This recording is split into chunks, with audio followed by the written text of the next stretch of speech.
Hello and welcome to Budget Debate 2024-2025 Extended. I'm your host, Andrew Laidley. Thank you for joining us for what is our second panel discussion on the debate over the estimates of expenditure for the next fiscal year. Unfortunately, we'll only have half an hour this time, so we need to get straight down to the brass tacks. Joining us this evening, chartered accountant and taxation specialist Alison Peart, and economist Keenan Faulkner. Welcome, lady and gentlemen. Welcome to the show. So, the budget debate continued today with the marathon presentation of Prime Minister Andrew Holness and Minister of Defense and Minister of Economic Growth and Job Creation. As I said before, Prime Minister Andrew Holness, he has all those titles in a wide-ranging presentation that was titled Building a Caring Economy for You, which ended a little before 7 p.m. I want to start with you, Alison, where the Prime Minister left off. A minimum wage increase. The cries have been going on and on for quite some time. Was it enough? Was the movement from 13,000 to 15,000 enough? It's never enough, you know. I can tell you, as somebody who's from rural, humble beginnings, we always want more with minimum wage because the minimum wage earner is at, basically at the bottom, and their ability to command money is limited. So we always want more. Can we afford it? That's the issue. We have our lovely economist here who always gives us, can you? However, I always want more. Hearing what came out of Nigel's presentation and the comments from the BOJ leading up to it, to watch inflation, watch what we're doing, I'm glad it was done.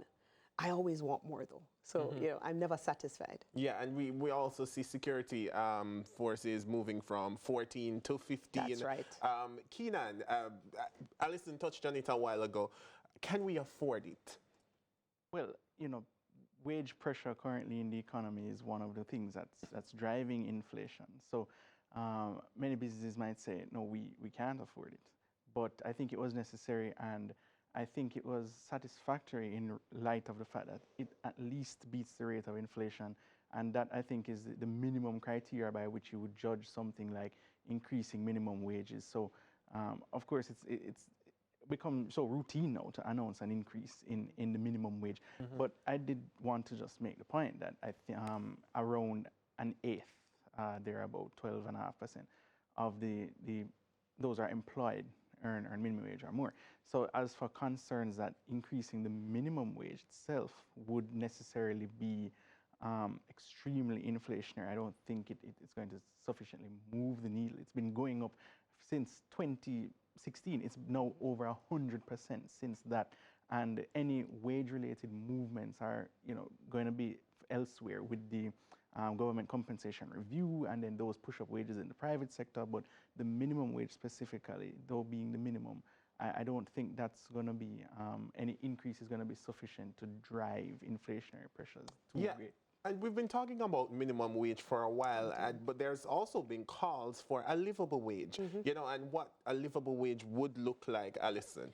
I mean, with the way inflation, the way it is, the fact that we import so many things, we live, you look around the country and I see the prices for homes, and I don't know how people can afford to buy some of the homes. So when you talk about a livable wage in Jamaica, we really need to have a come to Jesus moment in terms of what can employers afford, what can the consumers afford, because again, a lot of these things are pushed onto the consumer. If you're paying your security guard more, what you're guarding is going to show up as more. So in terms of a livable wage, we really need to understand what that is, because that's a moving target.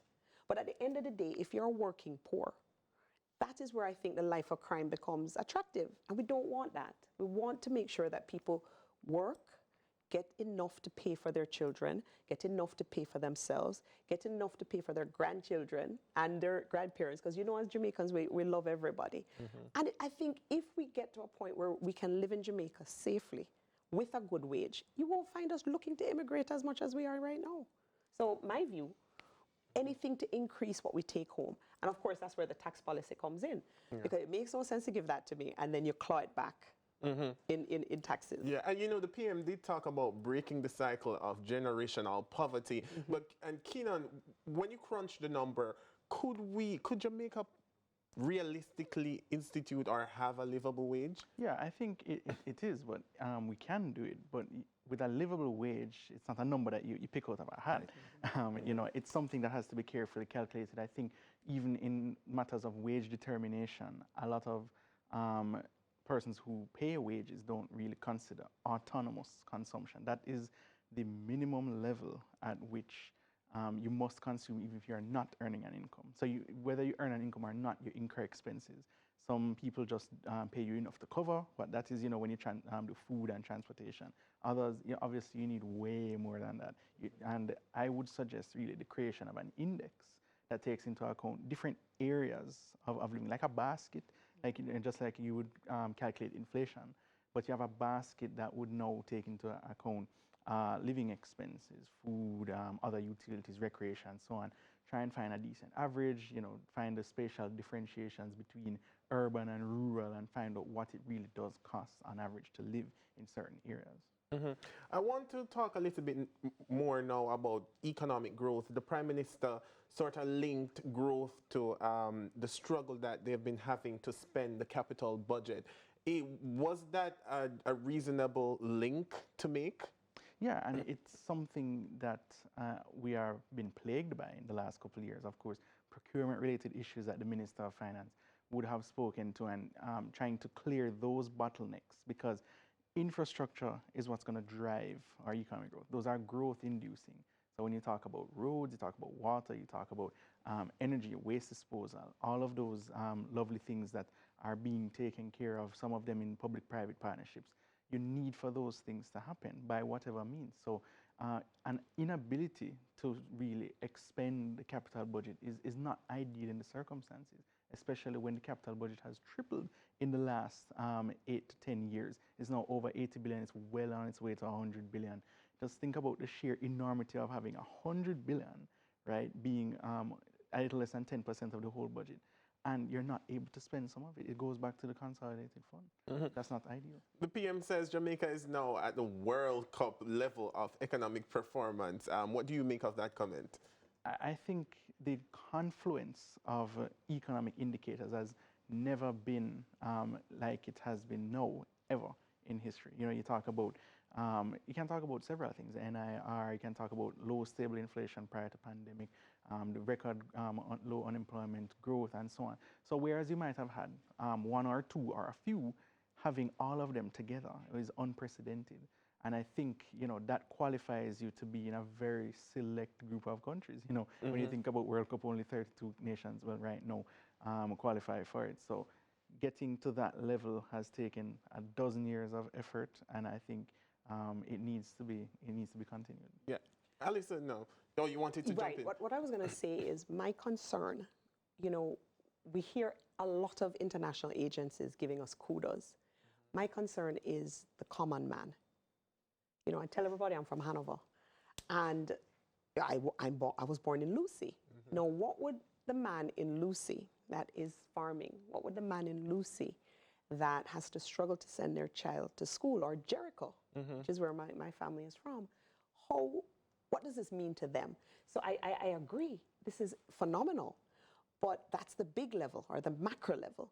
I really am hoping that we can get this right down to that relative of mine where, you know, they can feel that too. Yeah. My concern is we're doing really, really well with the numbers, but the average person doesn't really see that when they go home. The average person doesn't really feel that. We need to change that. And that was a point also that the Prime Minister touched on today. But one of the things that we've seen all the speakers so far touch on is the issue, the productivity problem. Yes. Right? And the minister also, the Prime Minister also, you know, spoke about that in relation to economic growth, saying that if we can somehow solve that productivity problem, we can get conservatively between 3 to 4% of growth over the next 5 years. Alison, what do you think needs to be done to sort of solve that? You get what you pay for.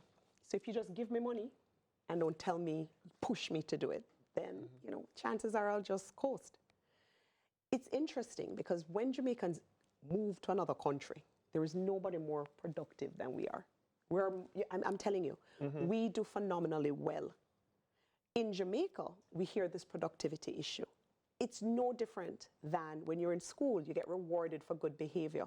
You get rewarded, you know, if you get good grades, you get a scholarship. I just think that the way we compensate people, we're just not linking productivity to what you're earning.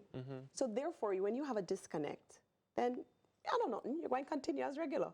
So we need to somehow make it such that we're more efficient, we do things better, and government plays a big role. For example, if I have to stand in line to file my company office return, if I have to stand in line to go and do some of the things, if the bureaucracy is so much, that productivity is gone.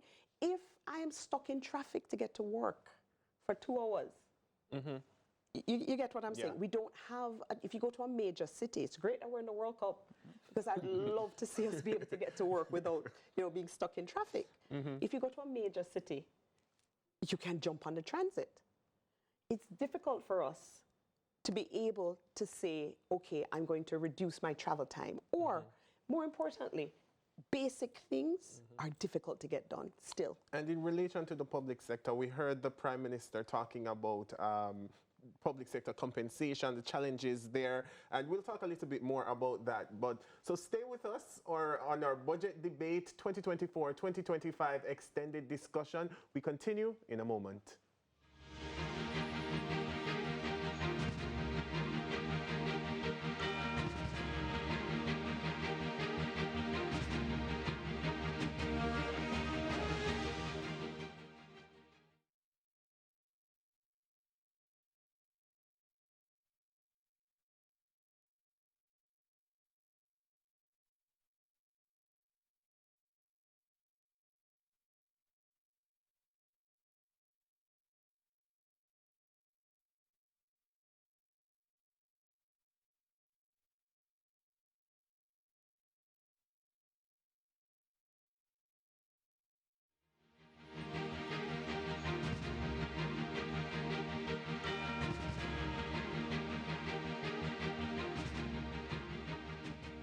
Welcome back to CVM News Budget Debate 2024-2025 Extended.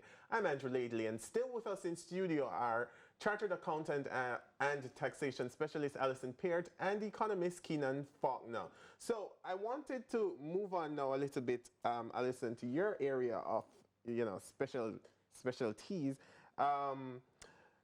The opposition's leader spoke about moving the deadline for filing taxes to March 15, right? April 15, I think he said.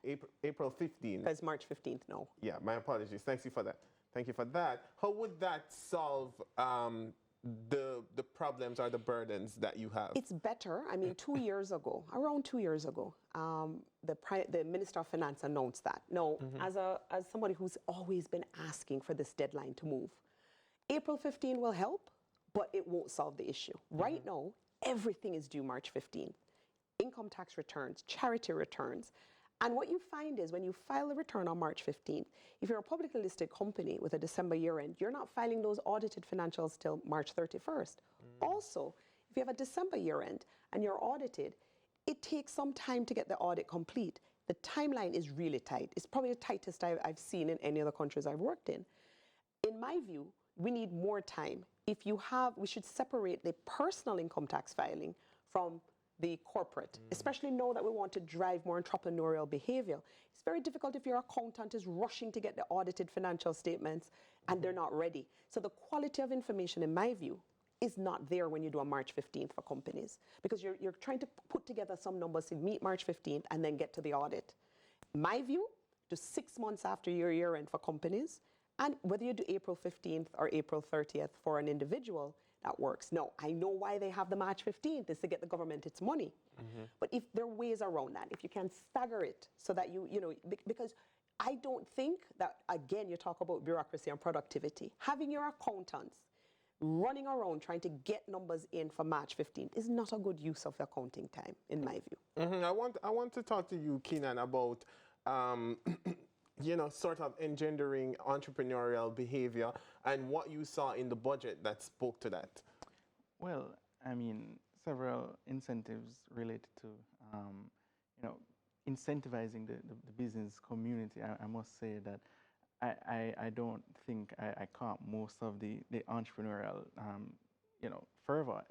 You only point to, for example, the movement of the limit to 750 million announced by the finance minister, and I think that is a good move. Obviously, they had been clamoring for it for a while. It hadn't moved since I think 2009 thereabout, and I think it extends to companies that are currently as well, in addition to new listings, and of course many of the initiatives that come under DBJ, I think, would primarily relate to fostering that entrepreneurial environment, which is ultimately conducive to job creation and economic growth.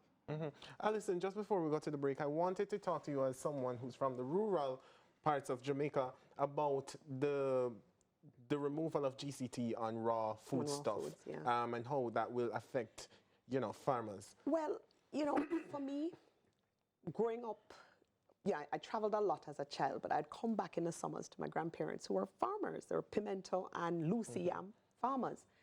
For me, forgetting the whole discussion about the GCT on that, our food security as a country of land, or a land of wood and water, coming from the rural environment, we really haven't moved far with the support for our farmers.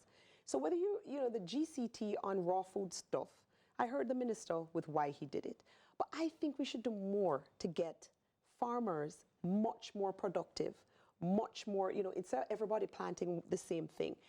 They are some of the brightest people, and everybody needs to eat. That's one thing. We import too much of it. So for me, instead of just focusing on the GCT, I think we need to do more for our rural community. Farming needs to be made something that we want to do. We talk about, the job market. And why I spoke about the entrepreneurship, the Prime Minister today said, he wanted people to take advantage of heart. He wanted fewer employees and more entrepreneurs. Our farmers, they are the original entrepreneur. We really need to do more for them. I would want to see our rural farmers producing everything for the hotels. Hotels will tell you, look, we can't get it on time with climate change, etc. But we need to do more. We need to educate our farmers. We need to ensure that they're planting the right crops at the right time. And we can argue about GCT and what it does, but I want to look at our food as a whole. We need to do more. One of the suggestions that the opposition leader made was to remove GCT on local food stuff as well. Would that help? I think it would. Anytime you remove tax, I'm a tax person that believes it's a distortion, as the economists will say. If I can be out of a job, I'll be happy. I can go farm.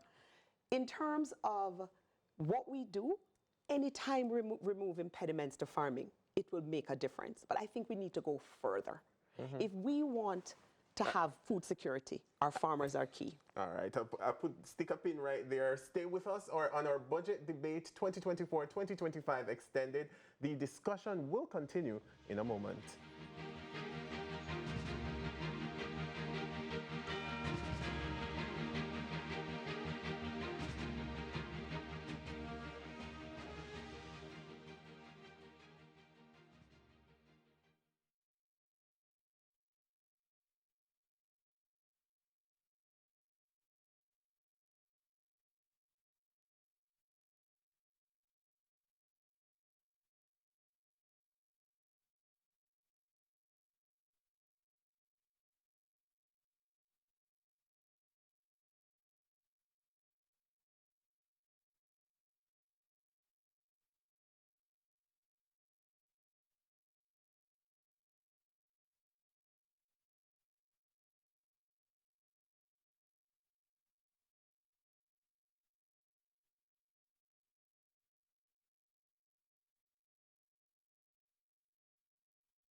Welcome back to CVM News Budget Debate 2024-2025 Extended. I'm Andrew Laidley, and still with me in studio, Chartered Accountant and Taxation Specialist Alison Peart and the economist Keenan Faulkner. So, Alison, I want to start with you now in our final segment. How we are going to finance the budget. We heard about the securitization of assets. What are your thoughts there? We need more info. I mean, to break it down, securitization of receivables is a big word to just say you're selling your receivables. So if I buy something and you have your account and you owe me money, you sell it to somebody to get the money right now. So it's future money that we're bringing forward. What that means is, if we're not careful, that means taxes next year. Without that, you needed taxes. So I need more info. In the balancing there, that's 25 million. I don't know if we'll have that next year. What do you think, Keenan? Right. I mean, I guess the concern for some people would be who are the investors who would be buying the receivables. And, that would be, I suspect, market-sensitive information. But again, clarity would be needed on that point. It was 45 billion overall. I suspect it is more or less a contingent. If revenue is overperform, you may not need to actually draw down on this source to give back that 25 billion in recurrent as well as the 20 billion in capital expenditure. So I think that is where the basis of that measure is. We can talk about the 25 billion in that it's 9 billion, I think, going back to funding the income tax. Then you have I think another 11 billion funding the reverse tax credit. And there had been the discussion around raising the threshold even further. But I think the whole idea of those measures being announced, they were very specifically targeted to extreme groups. And you're thinking about considerations of equity. So do you know, of course, it was 25,000 people who are now no longer paying any sort of income tax at all.